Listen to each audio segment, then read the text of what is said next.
Hello everyone, welcome back to the channel. Today we're diving into the best ETFs to invest in 2025. Now to qualify for this list, the ETFs must be traded on the US stock exchange.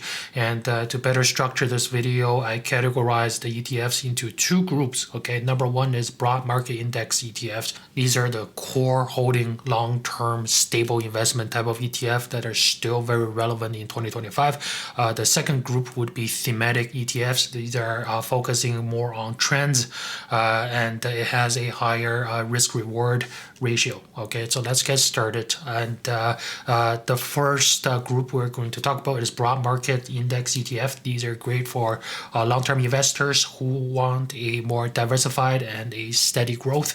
The S&P 500 index is the most popular market cap weighted index in America, covering 500 largest American companies. Historically, S&P 500 has delivered a average annual return of around 10%, making it a strong choice for long-term investors. Again, still relevant in 2025. So now there are three major ETFs that tracks S&P 500, and I want to compare them so that you can make an informed decision on which one to buy. And the first ETF is the SPDR S&P 500 ETF Trust with the ticker symbol SPY, and the current asset under management is around $638 billion. The expense ratio, aka the management fee, is 0.095% per year. The trailing 12-month dividend is 1.16%, and SPY is actually the largest ETF overall in America by asset under management. It's actually the first ever ETF in US, launched in 1993. Because of its long history, it has a massive asset and of course trading volume. However, it does have a slightly higher expense ratio compared to the next two ETF I'm going to show you. Okay, so number two, we have iShares Core S&P 500 ETF with the ticker symbol IVV. Currently have an asset under management of $608 billion. The expense ratio is a lot lower at 0.03%. Trailing 12-month dividend yield is 1.3%. So IVV is managed by BlackRock, and it offers a much lower fee, okay, than SPY, and it tracks the same index. The ETF, this one is launched in the year 2000, make it younger than SPY, but it's still very well established. Okay, it's been 25 years. Number three, we have Vanguard S&P 500 ETF, ticker symbol VOO. The asset under management is $585 billion. Expense ratio is the same as the IVV at 0.03%. Trailing 12-month dividend is 1.2%. The VOO is even younger. It's launched in 2010, but as you can see, the asset under management is very close to the top two, the older ETFs. Okay, and due to its low cost, of course, it's very, very popular. Now, this chart shows you the 5-year performance of the three ETFs. As you can see, they're extremely popular. We have the Vanguard, the VOO in the blue. We have the iShares version in yellow, the SPDR version in the cyan color. Okay, they're very extremely similar. So if I have to choose one amongst the three of them, I personally would choose IVV or the VOO. Okay, both of them are equally good in my opinion because they have the lower fee.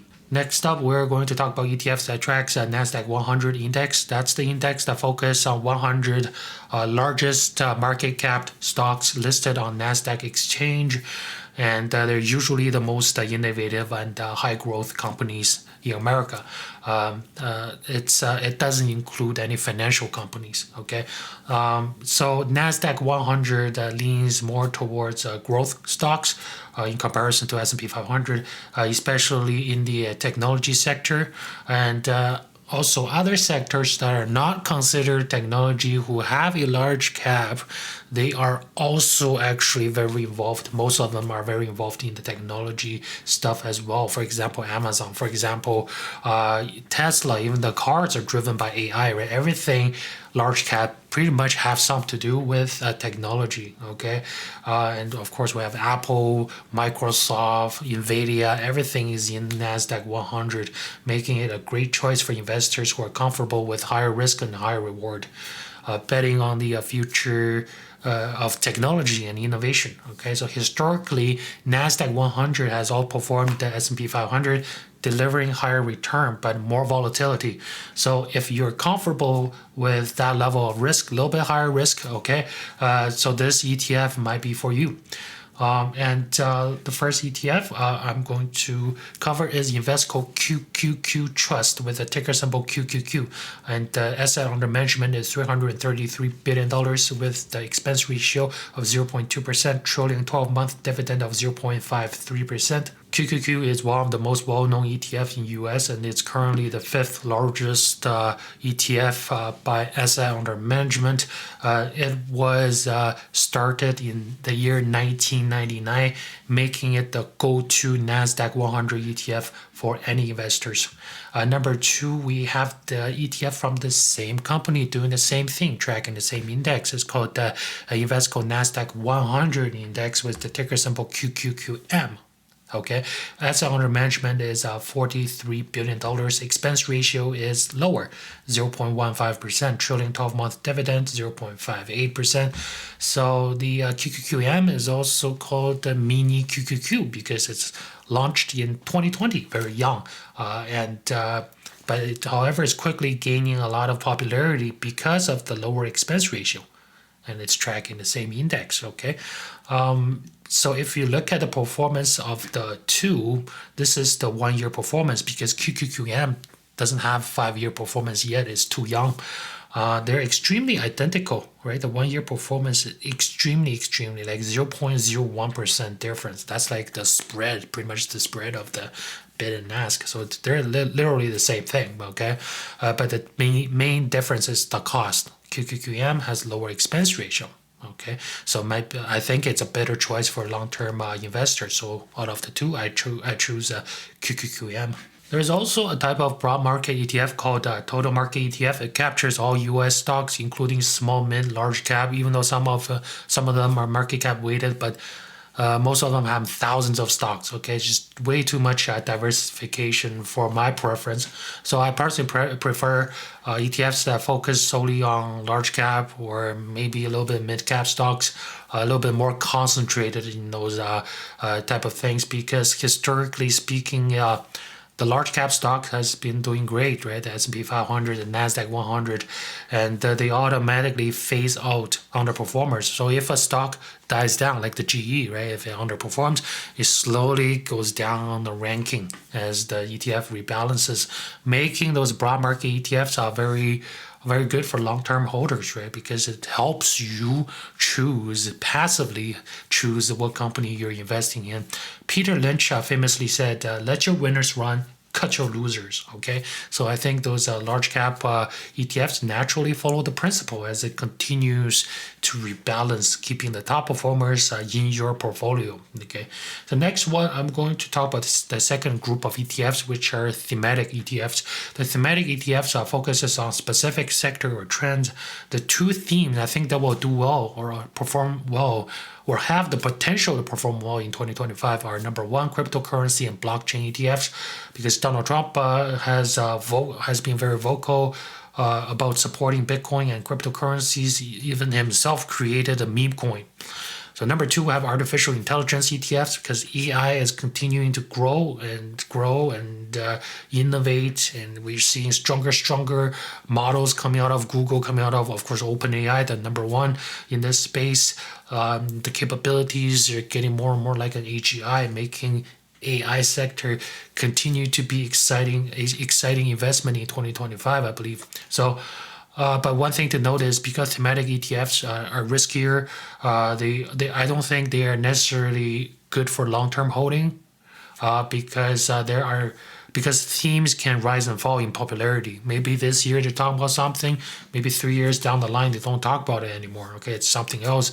I'll give an example for the marijuana ETF. They used to be so popular around the time when Canada legalized it, but after it's legalized, the theme dies down. Nobody talks about it anymore. If you look at the marijuana ETFs, they're doing horrible. Okay, so let's talk about the AI ETFs. The best let's talk about the best way to invest in the AI ETFs. Okay, so rather than picking niche AI ETFs, I personally believe that the best way to play the AI investment is to buy a broad technology ETFs, okay?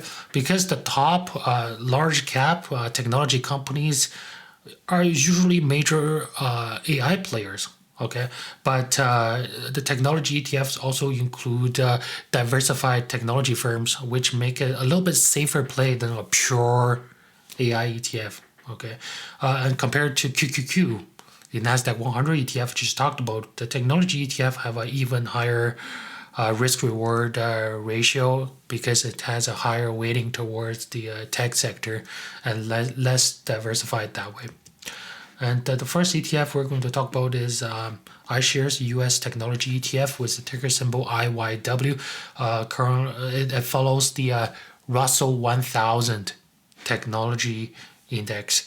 The asset under management is $21 billion with the expense ratio of 0.39, annual dividend yield of 0.2. IYW focuses exclusively on large and mid-cap U.S. technology stocks.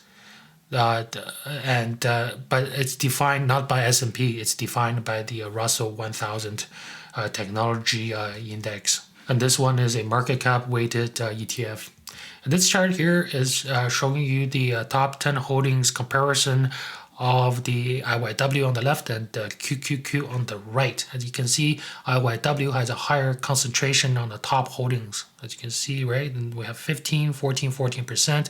On QQQ, we have 8%. Okay, so the top for IYW, the top 3 holdings here, if you add them up, that's 44% of the fund in only 3 stocks. And IYW is a purer tech play compared to QQQ, including tech-focused company like on the top list we have including like Salesforce, we have Oracle, we have ServiceNow, which are kind of absent in the top 10 holdings of QQQ. And QQQ includes more diversified companies like we have Amazon here, we have Tesla here, we have even Netflix here. They're in QQQ, but not in IYW's top holdings. Okay, because these ones are considered different sectors because they are classified as consumer discretionaries and communication services. So in that sense, you can argue that IYW is more aligned with technology and AI. But I wouldn't fully agree with that statement because Amazon also have its AI, right? It's doing also hosting the cloud services that's used as an infrastructure to train AI. Tesla uses AI, right? It all have something to do with AI. Even Netflix probably have some using some AI algorithms, right? But they are definitely not the major AI players. And here we have the 5-year chart comparison for the price. As we could see, the IYW is in blue.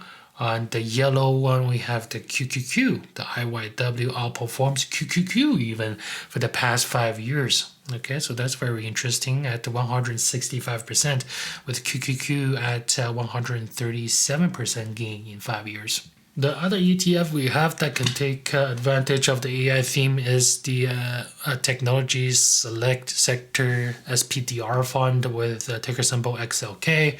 That's pretty much the S&P tech sector that the ETF is trying to capture, with asset under management of $76 billion, expense ratio of 0.09%, and trailing 12-month dividend yield at 0.63%.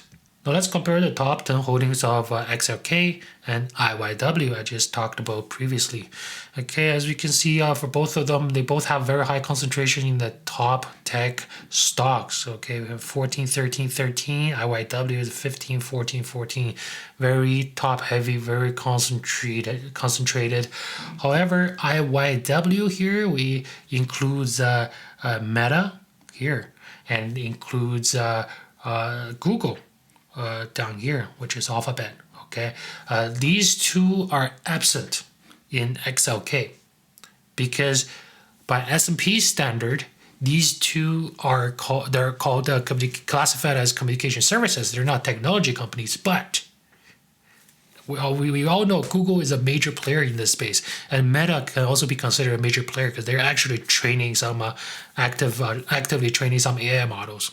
Okay, but XLK contains more traditional tech companies, like we have Cisco here, okay, and we have IBM, which are not very super AI related.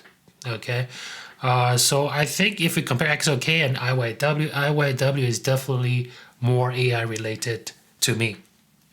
Okay, and if we compare the performance of all three ETFs, we have in blue we have IYW, in yellow we have XLK, in cyan we have QQQ. This is the 5-year performance. The best performer is the IYW, currently have a gain of 165%. Number 2 is XLK at 145. QQQ number 3 at 137%. So overall, if you want to play the AI theme, my preference right now is IYW due to its better AI exposure in the top holdings, including Google and Meta, and also due to its superior performance over the past 5 years. Now let's talk about the other theme of ETFs, which is cryptocurrency. Okay, cryptocurrency sector. I think it has the potential to do well in 2025, right? Because under the current administration, under President Donald Trump, he's fostering a crypto-friendly environment. Recently, the SEC chairperson Gary Gensler resigned, and Trump is proposing a crypto advocate to take his position as SEC chair. And even Trump himself made a meme coin just recently. Okay, further signals his support for the industry.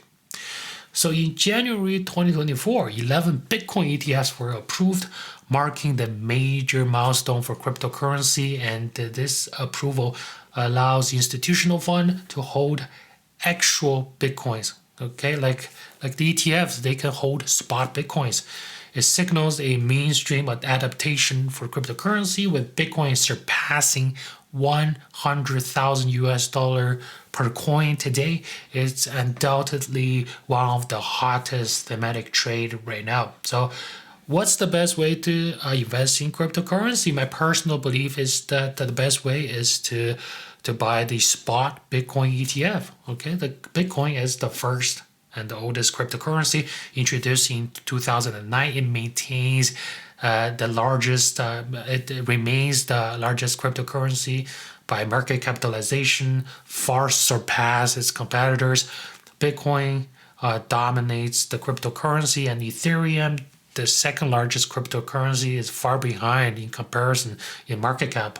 It makes Bitcoin ETF the most direct and reliable way to gain exposure for investors like you and me to the cryptocurrency sector. This chart shows you the market cap of crypto. Okay, and number 1, we have Bitcoin. Currently have a market cap of $2.01 trillion. Number 2, Ethereum. Like I said, even though it's number 2, is far away from number 1. It only has $384 billion in market cap, making Bitcoin a much more safer bet, I believe, if you're going to hold onto something. So by directly invest in spot Bitcoin ETF, traditional investors can just gain direct and safe access to Bitcoin without even needing to deal with wallets, keys, crypto exchanges, all that fun stuff. Okay, we don't deal with it. So the first ETF is the iShares by BlackRock. iShares Bitcoin Trust ETF with ticker symbol IBIT. Asset under management $60 billion. Expense ratio 0.25. Dividend, no dividend, of course, it's holding a Bitcoin. So IBIT is currently the largest spot Bitcoin ETF in America. It's managed by BlackRock, one of the biggest financial institutions globally. Okay. Number 2, we have Fidelity Wise Origin Bitcoin Fund. Ticker symbol FBTC, manages $22 billion. Expense ratio is the same, 0.25, no dividend, and is currently the second largest spot Bitcoin ETF in America, and it's backed by Fidelity, another major financial institutions. If you compare the performance of the two ETFs, for the 1 year performance, of course, they are very young. They are very similar, right? We have the FBTC up 149%, and we have the other one up 148.8, so extremely similar. However, if I have to choose one to hold, I would prefer IBIT. I would prefer the iShares version, okay? Because number one, BlackRock is a larger financial institution. Number two, IBIT has almost 3 times the asset under management. Number three, IBIT have almost 7 times the average daily trading volume, okay? Has a great liquidity. The other one is perfect as well. Don't get me wrong. Fidelity is huge.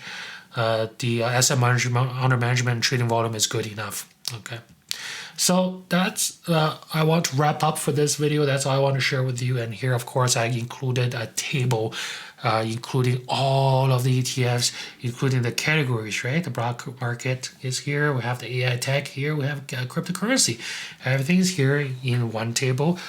For your ease of comparison. But before I completely wrap this video up, I want to tell you that for the thematic ETFs, right, the AIs and crypto, they are going to be higher risk, higher rewards. Okay, please reconsider before you make any decisions on purchasing or selling these things. Okay, stay informed and prepare for volatility if you want to get involved.